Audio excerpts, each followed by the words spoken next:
mother who shoplifts a loaf of bread for her hungry kids. I'm not suggesting we throw her in prison. But guess who I am suggesting that we throw in prison? You know, the dirtbag who goes into your local CVS or Rite Aid or anybody else and loads up garbage bags full of products every single week because he just wants to steal, resell stuff. That is a career criminal who is not going to change because you give him a hug and don't give him jail time.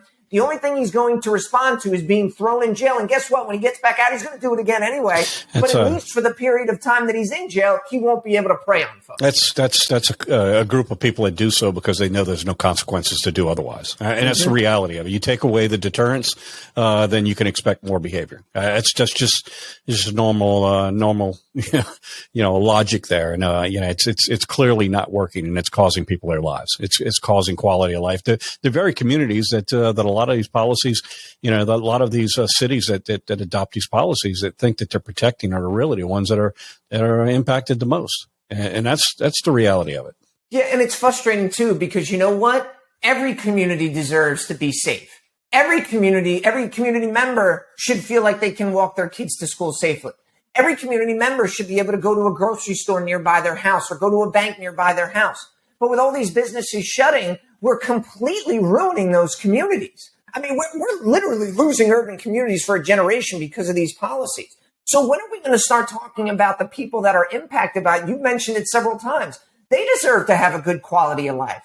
And they're being abandoned by politicians. They basically, the only way I can put it is politicians have stopped giving a damn about the regular people in our communities who go to work every day, who want the safe streets, and instead they're listening to this small vocal minorities who don't, that are activists on the far left, that don't have jobs, that show up to city council meetings and scream the loudest.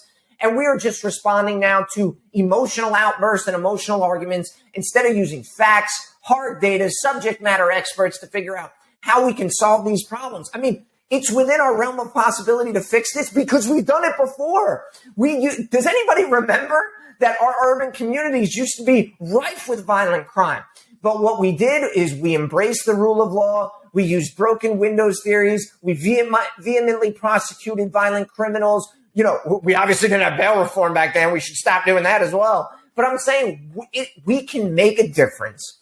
We can change these things. But we are quickly running out of time to turn this around and turn it around quickly because, we can't just turn. This ain't a speedboat. This is an ocean liner that's going to take a long time to turn around. And we're talking about where we're at now. It's going to take us 10 years to get our urban communities back if we started today.